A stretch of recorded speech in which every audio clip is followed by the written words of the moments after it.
It was just an ordinary weekend, a beautiful summer day. The family had breakfast on the summer terrace of their small but cozy mansion.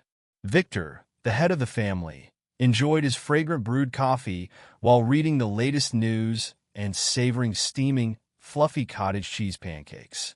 The hostess of the house, Clara, was having oatmeal with milk alongside their beloved daughter, Maya, who was sipping apple juice. As Clara looked at Maya, she noticed her daughter's gloomy expression and the dark circles under her eyes. "Maya, you need to eat a proper breakfast. You're only drinking juice. You've gotten so thin, and it's because of your diet. You'll get sick soon. Have a pancake, or at least a couple of spoonfuls of oatmeal," she urged. Maya protested. "Mom, why do you treat me like a child? I'm already an adult, and I have a wedding coming up soon. I can't eat your oatmeal with butter and milk, or I won't fit into my dress. God forbid Mark stops loving me. He only likes skinny girls." Frustrated, Clara threw her hands up and said, "Oh, daughter, you're so in love with Ethan that you don't notice anything else. You shouldn't rush into the wedding. You've only been dating for 3 months. Is that really enough time? Your father and I have been together since school." Maya grimaced and replied, "Oh, Mom, don't start with your lectures. I've heard it 100 times. It's boring to date for so many years. You can get tired of each other after a while. Ethan is so handsome, and he's involved in a creative business, so I'm really lucky. All the girls envy me. He's not just a sappy classmate, he's a businessman." Clara grew angry and said, "Maya, listen to me for once. Your father is also in business selling office equipment. It's simple and clear, without any deception. What does your fiancé do? Everything about him seems unclear. It sounds like a sham. He spouts nonsense to people, and they stupidly pay him for it." Tears filled Maya's eyes as she responded. "He conducts training sessions and coaching to help people find themselves and raise their self-esteem. Every week, he has a full house, and even wealthy people attend his intensives. Plus, he's into cryptocurrency. It's popular and promising right now. We live in a world of advanced technology, and you're still measuring everything by old standards like selling tomatoes at the market. No one earns money that way anymore, Dad. At least you can tell Mom." Victor looked lovingly at his two ladies and said peaceably, "Girls don't argue. Clara, why are you picking on the child? Personally, I really like Ethan. He's articulate, tenacious, and aware of current trends. Things have changed a lot now. Young people know how to earn money in entirely different ways." Clara fell silent and pursed her lips, thinking to herself, "Well, I'll figure out how to check you, dear son-in-law." After breakfast, Maya rushed off to her date, completely infatuated with her fiancé.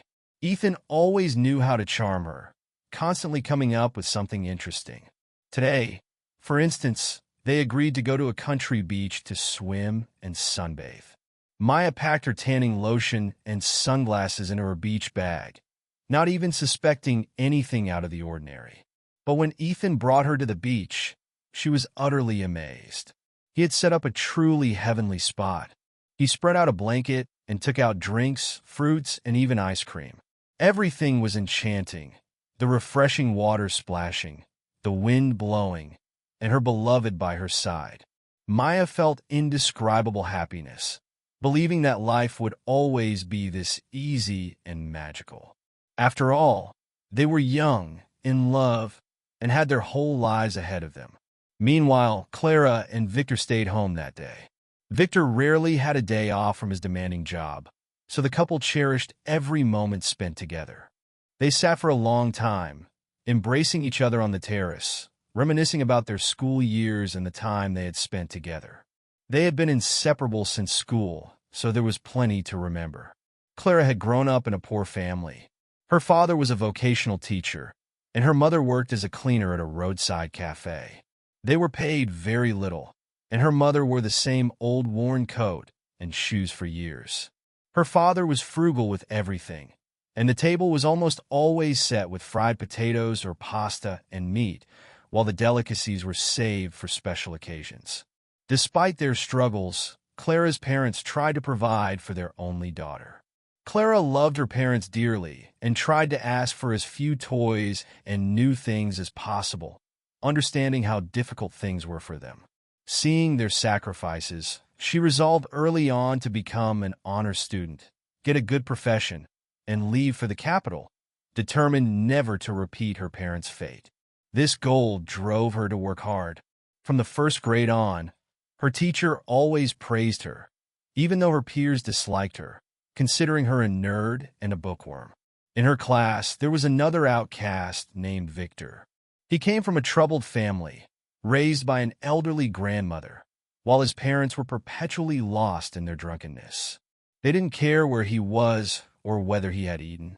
As a result, he often wore shabby clothes and barely managed to study. He was constantly bullied by the boys, who teased him for being hungry and mocked him for his severe stutter, which made it hard for him to even pronounce his own name. When the teacher called him to the board, the class would burst into laughter and mockery, a product of the relentless bullying he endured. Victor was a quiet, withdrawn boy, hardly speaking to anyone. He frequently skipped school and would often escape from his lessons. One day, during a break, the class teacher approached Clara. "Clara, you're smart, the class president, and an honor student. I have a big favor to ask. Can you take Victor under your wing? I see potential in him. He could do well, but as you can see, no one is helping him, and he's being bullied. Maybe you could assist him a little. If not, I fear he won't even pass his exams. It would be a shame for the boy." Clara wasn't thrilled by this suggestion. She had no interest in dealing with this quiet, awkward guy. Yet, as a responsible and diligent student, she felt she couldn't refuse her teacher and promised to help. Later that day, after classes, she approached Victor. "So, Victor, our teacher asked me to help you with literature and math. Whether you like it or not, you need to come to my place to study. I'll help you as much as I can, or you'll end up repeating the year." To her surprise, the boy looked at her intently and asked softly, "If you don't tease me, I agree." From that moment on, they became friends. Clara took an active role in their relationship, and by the end of the year, Victor transformed from a poor student into a good one, shocking everyone. It turned out he was quite intelligent, but his speech impediment and background made him feel incredibly shy. Clara encouraged him, saying, "Don't give up, Victor. I brought special literature from the library, and we'll do exercises to help improve your speech. And what if it helps? Don't be afraid of Craig. He only looks scary. He's just an ordinary boy. Whether you beat him or not doesn't matter. The main thing is to stand your ground. Show him you're not afraid and fight back. You're stronger than you think. We'll also sort out your clothes. My mom is a great seamstress. And if you bring her some fabric, she can easily make you a couple of shirts that are just as good as store-bought. We'll find you some shoes on sale this weekend. I'm resourceful, you know. I don't dress in boutiques either." Suddenly, the boy took her hand and looked at her with warmth. "Thank you, Clara. You're my only real friend. You understand me and aren't ashamed to help me. My parents don't care about me. It's so unfair. My grandma is getting old. She can't take care of me alone. Sometimes, I wish I had never been born." Clara tried to comfort him. "Don't worry. School will be over soon. Let's apply to college together. It'll be easier that way. I don't get along with my friends either. They think I'm boring. What can I talk to them about? Fashionable clothes that I don't have? Or about their vacations while I spent time with my mom picking strawberries to earn extra money? They'll just laugh. But with you, it's easy and peaceful. You're just like me. I've seen you carrying boxes to the market in the evenings to make some cash. We're cut from the same cloth, so we need to stick together. Forget about them and believe in yourself. You'll make it." Thanks to Clara's care and attention, Victor's stuttering lessened, and he learned to stand up to the bully Craig. He overcame his fears and grabbed the cheeky teenager by the collar, shouting, "If you touch me or Clara again, I'll beat you up. Got it?" The other boys were stunned but remained silent. From then on, classmates would just grin at Clara and Victor, whispering about the sweet couple. "Two boring people found each other," they would say, but they ignored the comments and remained focused on their goals. Clara's parents had long since accepted Victor and considered him their own son. Despite their financial struggles, they didn't mind sharing their soup or potato portions with him, ensuring he never left their table hungry. Instead, they encouraged and praised him for his academic successes, understanding how crucial they were for him since his own parents showed no concern for his future. Clara's father was calm about his daughter spending time with Victor, knowing she was always supervised. Victor was always welcome in their home. The next chapter in Clara and Victor's lives was college. Studying in a big city without support was challenging. Other parents helped their children financially, but Victor received no assistance. It was during this time that he discovered his entrepreneurial spirit. On weekends, he would go to the night's wholesale market, buy trendy goods in bulk that appealed to young people, and sell them at a higher price retail. The profit was modest, but it was enough for him and Clara to get by and buy clothes. Meanwhile, Clara was busy too. She worked as a tutor, writing essays and assignments for careless students for a small fee, while also getting involved in a theater group. She loved doing makeup and participating in student plays and concerts, which became her favorite hobby and a creative outlet. Together, they walked hand in hand, with Victor never leaving her side. They had a modest wedding after graduating, a shared victory. After university, they lived in a tiny studio for a while. Victor launched his business, and things began to improve. Eventually, they bought a spacious apartment, then a house, and even a car. They welcomed a daughter, and Clara dedicated herself to her family while still tutoring on the side. Maya grew up smart and clever, excelling in school and even getting into a prestigious university. Her parents loved her dearly and took great pride in her achievements. Time flew by, and Clara grew so close to her husband that they could predict each other's moods and desires without needing words. They were truly one. She never regretted sharing her life with Victor. A loyal and faithful husband like him was hard to find. Their relationship never had any dramatic passions or fiery confessions. Even in their youth, they fit together like two pieces of a puzzle, seamlessly completing each other. However, when it came to their daughter's marriage, they found themselves in stark disagreement for the first time. From the very beginning, Clara didn't like her future son-in-law. She sensed that Ethan wouldn't meet her gaze and found him to be somewhat sly. Clara understood her daughter was smitten, but to her surprise, Victor stood by Maya, eagerly helping her prepare for the wedding. They had already picked a restaurant and discussed the menu. For some reason, he saw a successor in Ethan, hoping the son-in-law would gradually become involved in his business and carry on his work. But Clara wasn't about to give up so easily. It wasn't in her nature, and she took matters in her own hands. She got herself makeup, a wig with long black hair, green contact lenses, and a special mouthguard that could alter a person's face and speech. She even borrowed a long, colorful gown from friends in the theater group. After 3 hours of work in front of the mirror, an old fortune teller emerged, replacing the well-groomed 45-year-old blonde Clara used to be. She had scoured the internet for the address of Ethan's company, which was called The Way for Yourself. Their intensives and training sessions took place in various rented venues around the city, but the company's main address was located in an industrial zone on the outskirts. With determination, Clara made her way there, concocting a story about needing to boost her self-esteem along the journey. The company charged for its services, so she brought along a small amount of cash. Everything about the place felt more like a scam than a legitimate organization. As Clara walked down the corridor, she spotted a bright, cheerful girl around Maya's age in a super short dress, leaving an office with a beaming Ethan. They embraced and began kissing, lost in their own world, completely oblivious to anyone around them. Ethan whispered sweet nothings to her, and the young woman giggled, clearly smitten. "Oh, you scumbag," Clara thought, her rage boiling over. "So you're cheating on my daughter? What a villain.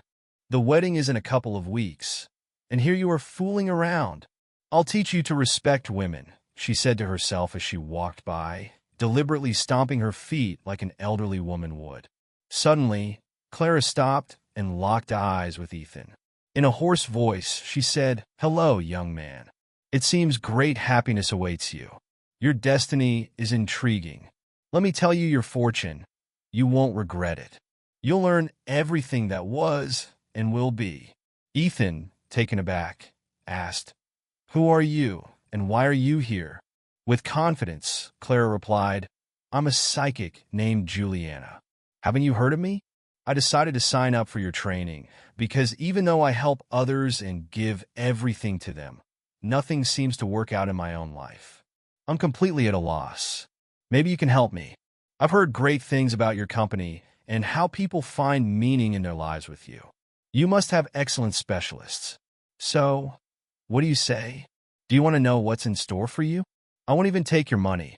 I'll just tell you everything as I see it." Ethan's interest piqued, especially since the girl next to him was watching with wide eyes and clear curiosity. He waved his hand dismissively and said, "All right then, I may not believe in all this fortune-telling, but it's still interesting to hear what you have to say. At least it'll be entertaining." Clara could barely contain her fury. She was like a tiger ready to pounce, thinking, "Oh, you'll have your fun all right." Taking Ethan's hand, she rolled her eyes, maintaining silence for what felt like an eternity before suddenly announcing, "You're about to get married, but not to her. To another girl. Her name is Maya. She comes from money. Her parents are well off, and you've already booked a restaurant. Maya loves you deeply, but she is not your destiny. You don't need her, and you won't find happiness together. That's what I see." Ethan's expression shifted dramatically as he shouted, "Who are you, old woman? How do you know all this?" He looked at the fortune teller closely, sensing something familiar about her. He stepped forward and yanked off her wig. Clara let her cap fall and triumphantly declared, "Well, gotcha, son-in-law. Your company is a scam. I've checked everything. You're just scamming people for money while cheating on my daughter with this girl." The girl next to him burst into tears and slapped Ethan hard, exclaiming, "You rich jerk. You sing to me about love every day, and then you think of marrying someone else? You'll pay for this. I know better than anyone that all these training sessions are just scams. And now everyone will find out about it. I'll make sure of that. You'll learn your lesson about deceiving women." The girl ran off in tears while Ethan stammered, "You didn't understand everything correctly. I love Maya. Honestly, this isn't serious. Please forgive me. Get out of our lives," Clara said harshly. "You'll tell Maya everything yourself, and without any lies. And be thankful I haven't reported your shady dealings to the police." With no other option, Ethan confessed his infidelity to Maya, leading to the cancellation of the wedding. Despite her love for him, Maya couldn't forgive such a betrayal. After graduation, she secured a position as an economist at a respectable private company, and it was during this time that she found her true love. A year later, Jason, her boss, was captivated by her from day one, though he never dared to confess his feelings or even hint at them. He noticed how Maya swiftly shut down any advances from male colleagues. She always seemed thoughtful and sad, yet incredibly responsible and hardworking. Jason was 10 years older than Maya and had inherited a successful business from his father, which he managed skillfully. However, his personal life was lacking. He always dreamed of finding someone like his mother, someone who could manage a household and be both a friend and a lover. Unfortunately, he only encountered greedy gold diggers who demanded gifts and trips. Years passed, and Jason's parents had long since passed away. He lived alone in a large house, apart from the occasional maid who came and his fluffy cat. There were days when he didn't even want to go home because there was no one waiting for him. But Maya changed everything for him.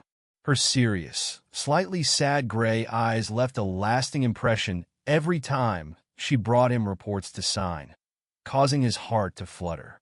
This had never happened to Jason before. He likely would never have dared to approach the seemingly unattainable beauty if not for one fateful incident. Jason suddenly fell ill with a terrible flu, his temperature spiking and his entire body aching. Toward the end of the day, his secretary entered his office and announced loudly, Our director is sick and won't be here for a couple of days. Which of you can go to his house and deliver the documents for him to sign?" Though it was her responsibility, she had to pick up her child from kindergarten. She asked for help, and surprisingly, Maya, who was usually quiet, spoke up. "I can do it. It's on my way anyway," Maya said, though she didn't quite understand why she offered to help. She wasn't going anywhere near Jason's house, but she lied and made her way to her boss's country mansion. Jason was always kind to Maya, not just as her boss, but as a genuinely fair and balanced person. He never snapped at his staff and treated everyone with respect, from the cleaning lady to his deputy. So when she learned about Jason's illness, Maya felt a strong urge to check on him and offer help if needed. She took a cab to his house, but no one was there. Worried, she called him, but there was no answer. Anxiety crept in as she pushed open the massive door and stepped inside. "Jason, where are you?" "It's me, Maya. I have the documents for you to sign," she called out, but silence greeted her. Suddenly, she heard a faint moan coming from upstairs. Rushing to the second floor, she found Jason lying on a huge bed, wet and delirious. He was clearly out of it, and several pills were scattered on the bedside table. Panic surged through her as she touched his forehead, which was burning hot. Dropping the file on the floor, she rushed to help the sick man. She made compresses, wiped his body, and quickly undressed him down to his underwear. After locating an antipyretic mixture, she literally poured it into his mouth with urgency. 3 hours later, she administered it again. She couldn't bear to leave Jason in such a vulnerable state, so she called her mother, explained the situation, and asked her to send the family doctor. The doctor arrived, examined Jason, diagnosed him, and prescribed a treatment regimen, assuring Maya that he would feel better within a few hours. Maya stayed behind to watch over him. Eventually, Jason began to feel better. When he woke up, he could hardly believe his eyes. Dozing in the chair beside his bed was Maya, her face etched with concern. At first, he thought he was dreaming. Jason struggled to speak. The pain in his throat and lungs made it difficult. "Maya, sweetheart, how did you get here? What a miracle. This is happiness I never dared to dream of." Maya stirred awake and replied, "Oh, you're awake. Thank God. Your secretary sent me yesterday to ask you to sign some documents. I came, and you were unconscious. I was so scared. I called my mother, and she sent the doctor. He calmed me down and told me to keep an eye on you until you got better, so I stayed to watch over you. Well, since you're feeling better, I guess I should be going. There's chicken soup in the kitchen, and here's the doctor's prescription. If you want, I can run out and buy the medicine for you." "Thank you, Maya. You're my savior. But I won't eat soup without you. Let's have breakfast together," Jason insisted. Maya felt embarrassed but agreed. She was surprisingly hungry after everything she'd been through. They shared breakfast, and as they were leaving, Maya timidly asked, "Do you want me to come back tomorrow after work?" Jason smiled broadly. "I dream of you never leaving this house. I really like you, Maya. I'll be waiting." And thus, their relationship began. Jason was nothing like the passionate and fiery Ethan. He exuded strength, confidence, and a calming peace. A year later, they married. Some time afterward, Maya discovered she was pregnant. Her husband and parents were overjoyed, while Maya felt a twinge of fear upon learning she was having twins. Thankfully, the pregnancy was smooth, and as her due date approached, Jason took every detail into account. He even arranged for a leading obstetrics professor to guide her delivery over the phone. He had already furnished the nursery, bought a fancy, expensive stroller, and a beautiful cradle. Jason even started spending less time at work. But then, just as luck would have it, he had to go on a business trip to another city for a couple of days. A lucrative deal was on the line, one that promised substantial returns if successfully signed. "I can't trust anyone else with this. I need to go myself," Jason said anxiously. "Maya, my dear, let's visit the maternity hospital today, just to be safe. I know it's still 4 weeks ahead, but it's winter, and I won't be there with you. How can you stay here alone?" You'll have TV and a shower in the ward. Plus doctors are on duty around the clock. Maya hugged him gently, struggling to reach him due to her large belly. Don't worry. Everything will be fine. I feel great. My stomach doesn't hurt. I'm eating for 3, so I'm ballooning here. You'll be back the day after tomorrow. I really don't want to go to the hospital. It's so nice at home. I can watch my favorite movies and sleep in my own bed. You know how hard it is for me to find a comfortable position so the babies don't have a disco party inside me. Besides, my mom promised to come tomorrow. If anything happens, she'll stay overnight. Go and handle your business. I left sandwiches and coffee for you in the kitchen. Take them with you. You'll get hungry on the road. Jason kissed her belly and whispered, "Goodbye, my little ones. Daddy will be home soon. Sit tight in there." Maya laughed. His affection always moved her. She saw him off and decided to rest, getting comfortable on her pillows and turning on a melodrama. But then the phone rang. It was her friend Lena, and Maya was pleased by the unexpected call. They began chatting excitedly. "Oh, I forgot to share the news about Ethan," Lena exclaimed. "My acquaintance told me that Ethan's company burst like a soap bubble, and they even dragged him to court. At one point, he started drinking heavily, but then he pulled himself together. Now he's a driver for some guy, delivering mail around the city, and he lives with his sick mother. She has a heart condition and needs surgery, but they don't have the money. That's the way it is. But who's to blame? He ruined his own life. He shouldn't have cheated on you." For some reason, Maya felt a wave of sadness wash over her. I still feel sorry for him. The first love is the strongest, no matter what." She sighed. "Well, okay, Lena, I was glad to hear from you. Goodbye." As she got up and walked to the window, she gasped. Just 2 hours ago, it had been quiet and sunny, but now a terrible blizzard raged outside, making it impossible to see. "How's my beloved doing?" she wondered anxiously. "Oh, Lord, I hope he can drive safely. God forbid anything happens to him." She prayed to the heavens, grabbed her phone, and tried to call Jason.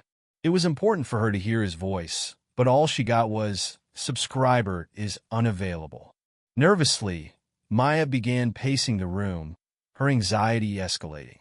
Thoughts raced through her mind, making her stomach ache and her breathing shallow. Her back throbbed painfully. Then, suddenly, something warm trickled down her legs. The realization hit her like a freight train. Her water had broken. She tried calling her husband again, but he remained unreachable. Panic set in as she dialed her mother. "Mommy, my water broke. I'm in labor. And Jason just left for a business trip 2 hours ago. I can't reach him. There's probably no cell service on the road. He begged me to go to the maternity hospital today, and I was such an idiot for not listening. I'm scared. What should I do?" Clara's heart sank as she tried to calm her daughter. "Don't panic, sweetheart. I'm calling an ambulance right now. They'll be there soon." A couple of minutes later, she called back. "The ambulance is on its way. Pull yourself together. How are you feeling? Are the contractions coming frequently? Your father and I are also on our way. Hold on tight. Breathe deeply. We're nearby. Everything will be fine. Get your documents ready just in case." Maya cried out in fear and pain. "Mommy, please hurry. I'm scared. Did you see the blizzard out there? What if the ambulance doesn't make it? Oh, it hurts so much." Clara rushed around the house, shouting to Victor, "Victor, hurry. Start the car.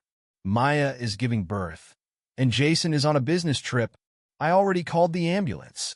Her husband jumped up like a rocket and bolted to the garage, but when he stepped outside, he quickly dashed back inside. "I'm afraid we won't be able to leave the yard.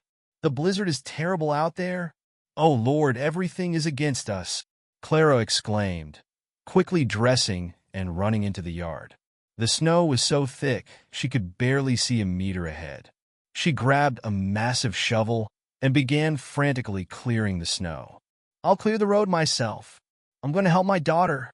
No time for chit-chat. My daughter is in trouble. It's all my fault. We should have insisted on going to the maternity hospital or at least visited her today instead of waiting until tomorrow. If only she wouldn't be alone right now." They worked quickly to clear the snow and set out with their shovels, knowing they would need them again. Meanwhile, Maya was praying to God that the ambulance would arrive in time to take her to the hospital. Finally, she heard a car honking outside. With the last of her strength, she got dressed and nearly crawled to the door.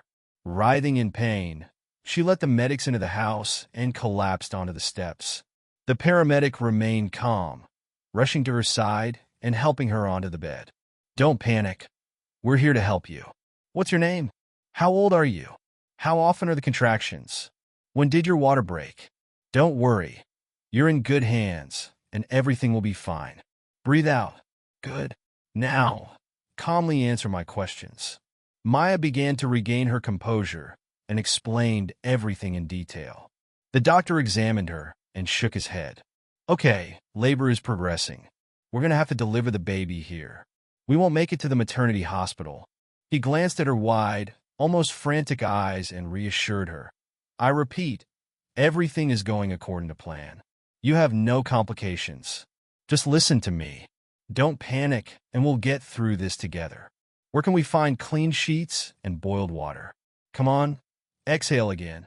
Again. Hold my hand. Think about how tough it is for the babies right now. You're going to help them enter the world." Surprisingly, everything went smoothly, and within an hour, Maya gave birth to 2 babies, a boy and a girl, just a couple of minutes apart. One baby cried immediately, but the paramedics struggled with the other, pumping something out of him, rubbing him, and finally coaxing a weak cry from him. The paramedic exhaled in relief. "Phew, you really scared me, little one." Maya stopped crying, feeling overwhelmed with relief. "Everything is fine. You gave birth, and the babies are alive. However, your boy is a bit weak, so we need to take you to the maternity hospital as soon as possible."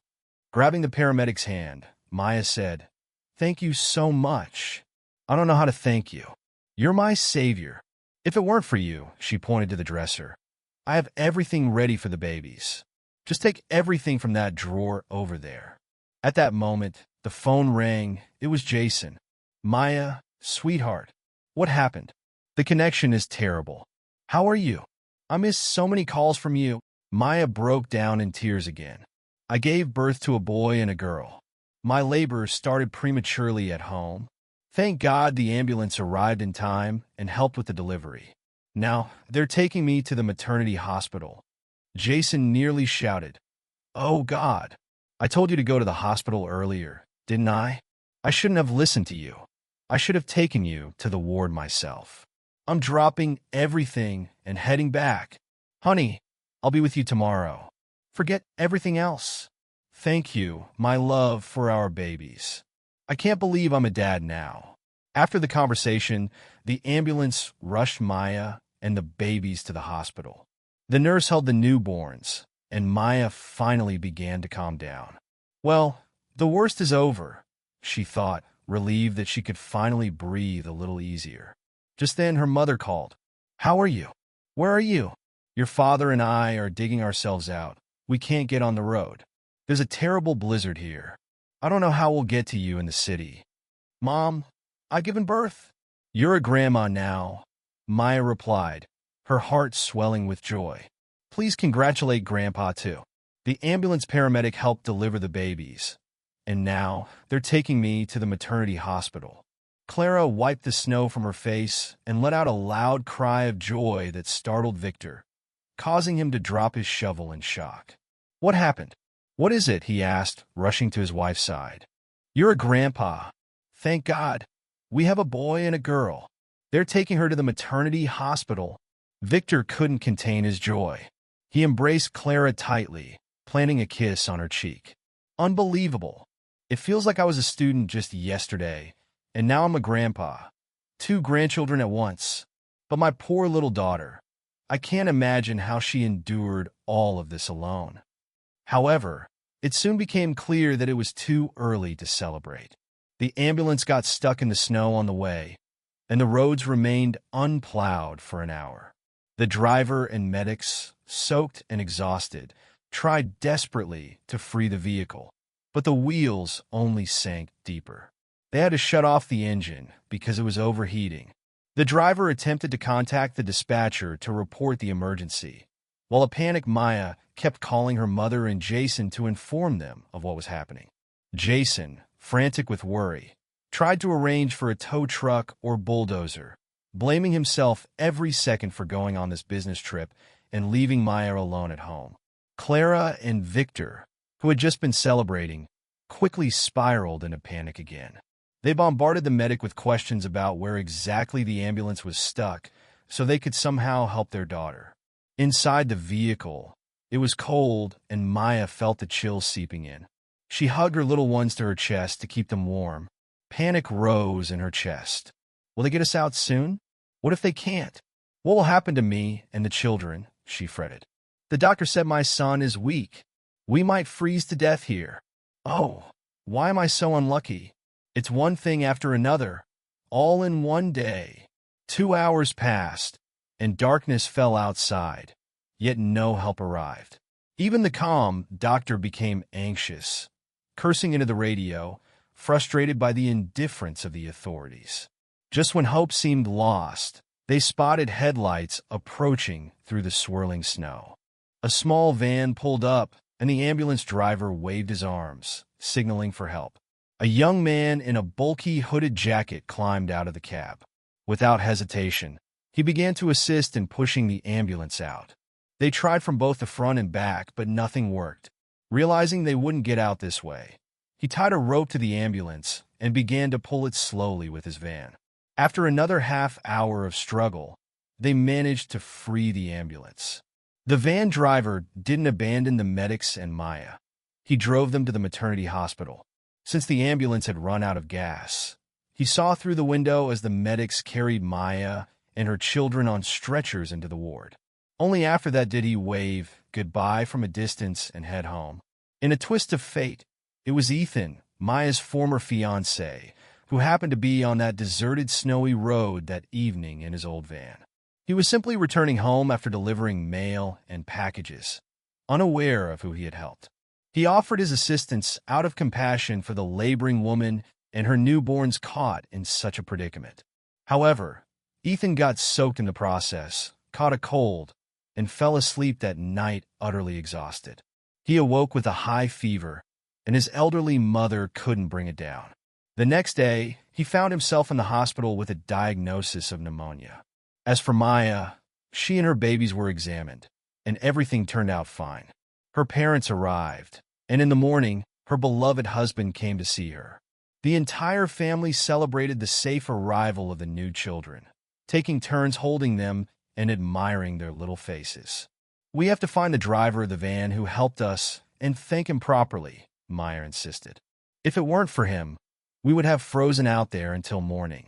Dad, will you help me track him down? You have connections. But there was no need to search far.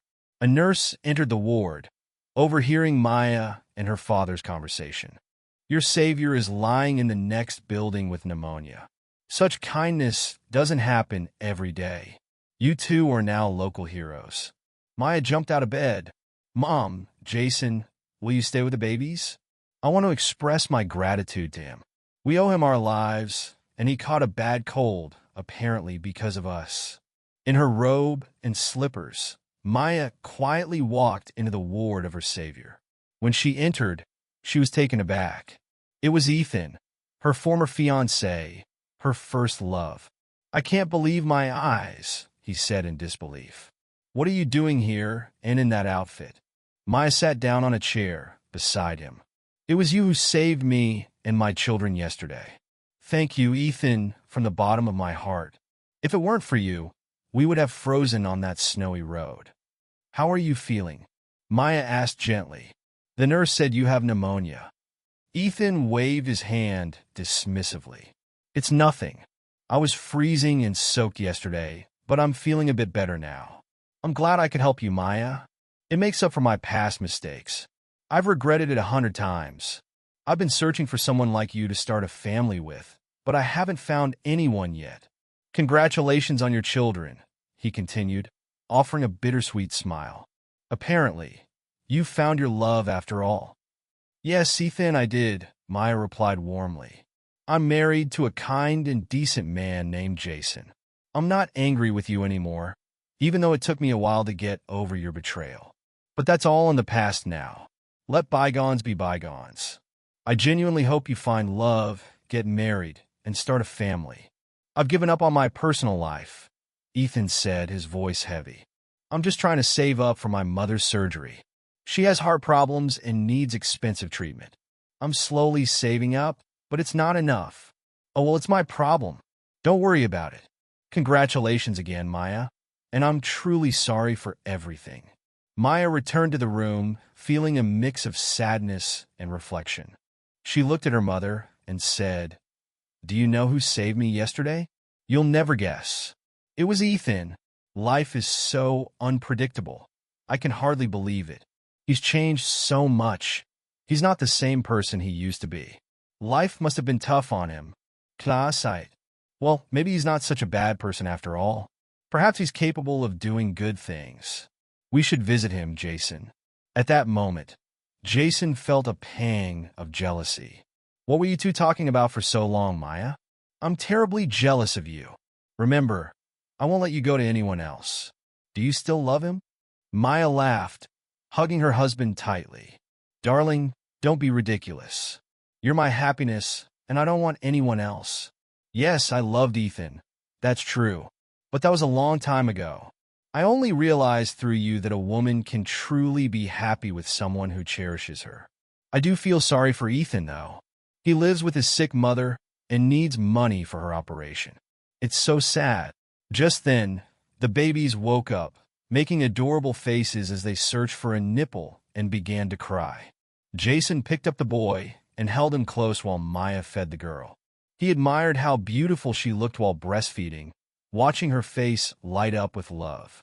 She wanted to kiss the tiny nose of her baby and never let go. Meanwhile, Clara and Victor visited Ethan.